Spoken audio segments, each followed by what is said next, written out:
हाँ प्रिय विद्यार्थियों, आज हम इंग्लिश का जो पार्ट 2 हैं how to speak in English उनमें अध्ययन करेंगे। तो चलिए इनके बारे में देखते हैं। इंग्लिश सीखना बहुत ही आसान है। आप 15 दिनों के अंदर न्यू कंसेप्ट क्लासेस से जुड़े हैं तो इंग्लिश में आप पकड़ कर सकते हैं लिखना या बोलना। तो पहले पार्ट में हमने नाम लिखना सिखाया था आपको, अल्फ़ाबेट को अंग्रेजी में कैसे लिखना है, बारकड़ी को कैसे लिखना है। आज हमारा जो मुख्य उद्देश्य है, जो मेन मीनिंग है, जो इंग्लिश में काम आते हैं अंग्रेजी लिखते समय, उनको हम यूज करेंगे। सबसे पहला वर्ड है वाट। वॉट यानी क्या होता है, इसको हम कहेंगे क्या, WHAT what. WHEN when, when का मतलब होता है कब। वाई, WHY, वाई का मतलब होता है क्यों। फिर चलिए नेक्स्ट ये है, आप अपनी नोटबुक भी साथ में रखें, इन वर्ड को उतारते रहें। फिर हम 15 दिनों के बाद में कुछ महत्वपूर्ण मीनिंग हैं उनकी भी चर्चा करेंगे और 15 दिनों तक आप पूरी के पूरी इंग्लिश में पकड़ कर लोगे अंग्रेजी के अंदर। फिर नेक्स्ट जो वर्ड है WHERE, वेयर। वेयर का मतलब होता है कहाँ। विच, WHICH, विच का मतलब होता है कौन सा। WHICH, विच का मतलब होता है कौन सा। फिर यदि हम बात करें तो वी का मतलब होता है हम, और आई का मतलब होता है मैं। ध्यान रखें ये दो ऐसे वर्ड हैं जिनमें फ्यूचर टेंस के सेल का प्रयोग होगा। हमें फ्यूचर टेंस से कोई लेना देना नहीं है, आप बस इतना सा ध्यान रखें, इनके आगे हम सेल का प्रयोग करेंगे।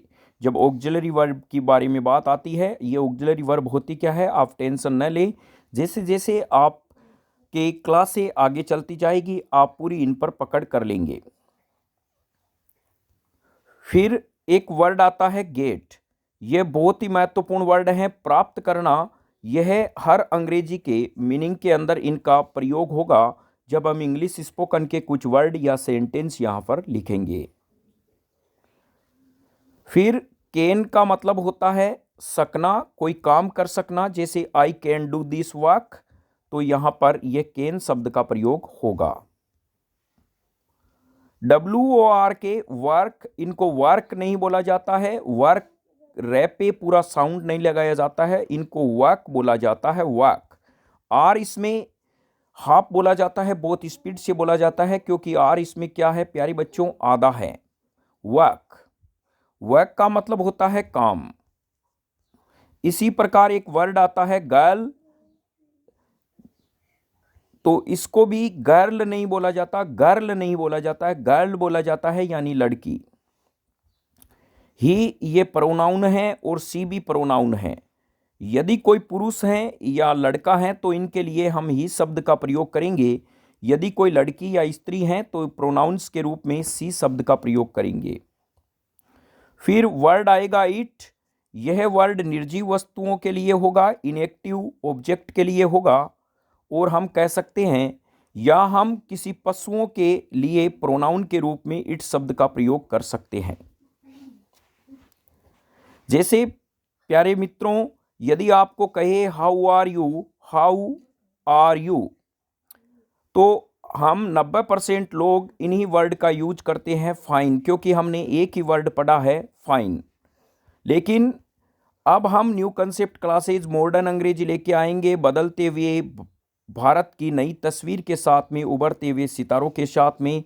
यदि कोई आपको हाउ आर यू कहे तो आप क्या कहेंगे, आप कहेंगे just carry burden of life, just carry burden of life. इनको आप बाद में हम इनको आपको पूरा सेंटेंस लिखाएंगे, just carry burden of life, और साथ में बोले एंड यू। उनको भी पूछे आप कैसे हैं, यदि आपका रेस्पॉन्स वो तुरंत दे देता है तो समझिए उनकी अंग्रेजी बहुत अच्छी है। यदि वो आपके चेहरे की तरफ देखें, नजरें घुमाने लगे, तो उनकी भी अंग्रेजी डाउटफुल है, क्योंकि इंडिया बहुत गोल है।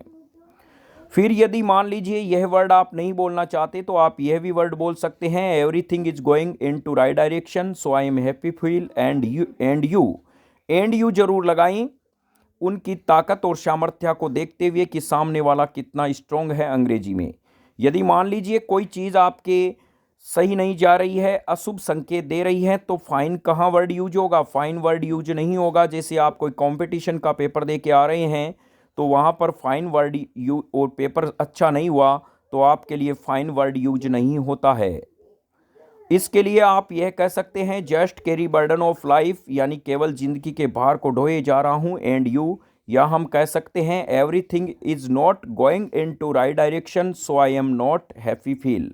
यह वर्ड आप यूज कर सकते हैं। ये तभी यूज करेंगे जब हम अगले अध्याय में इनकी चर्चा करेंगे। हमारा नेक्स्ट जो टॉपिक रहेगा प्रिय मित्रों वो रहेगा टेंस का, यानी पार्ट 3 में हम टेंस का जिक्र करेंगे। 3 दिनों में आप टेंस में पकड़ कर लोगे।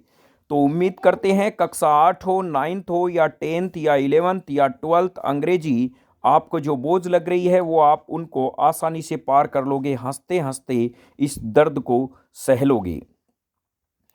तो इनमें आपको ज़्यादा अंग्रेजी इंग्लिश वर्ड में सब्जेक्ट में डरने की ज़रूरत है नहीं, क्योंकि इनमें पैसिव वॉइस आते हैं, अनसीन पेशेज आते हैं, वो लगभग आपके 20 नंबर के आते हैं। और यह आप जब आप 15 दिनों की क्लास लगातार लोगे, नोट्स बनाते चलोगे, तो आप इन फैक्ट को समझ लोगे। इसी के साथ न्यू कंसेप्ट क्लासेज आज के इस वीडियो में आपसे विदा ले रहा है। जय हिंद, वंदे मातरम। कमेंट बॉक्स में ज़रूर लिखें आपको आज का वीडियो कैसा लगा।